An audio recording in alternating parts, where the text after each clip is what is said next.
dùng máy được hiệu quả hơn và bền hơn nha các bạn nha. Rồi đây giới thiệu các bạn ạ. Rồi giới thiệu tiếp tục đó là thành phần không thể thiếu của chúng ta, đó là máy các bạn ha. Wow, máy này, cái máy này thì chúng tôi không thể quay cho các bạn xem được, đó là có một cái bộ đường ray này các bạn ạ.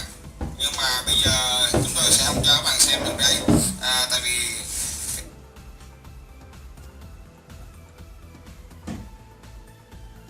cái khung hình nó không có đạt các bạn ha.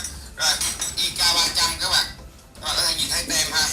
Thông số kỹ thuật của nó là 220V, cắt được 6 ly cho tới 50 ly các bạn. Vòng tua của nó sẽ là từ 100 cho tới 1000 vòng nha.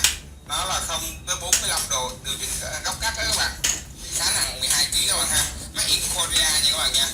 Trên này thì nó chỉ có 2 nút thôi, một là nút on off, 2 là nút điều chỉnh thôi. Đó, khá là đơn giản. Rồi bây giờ thành phần không thể thiếu của chúng ta đó là bộ dây. Các bạn có thể nhìn thấy đây, bộ dây cực khủng các bạn. Đây, bộ dây của nó có bao gồm 2 bếp cắt nha các bạn nha. Ở phần dưới này nó khác Trung Quốc là nó sẽ có bộ điều khiển nha các bạn nha. Nó tới rất là nhiều núm vàng các bạn. Đấy. Rồi đây là bếp cắt các bạn ha. Rồi thành phần tiếp tục của nó là một cái cây cống các bạn. Cây để chúng ta cắt.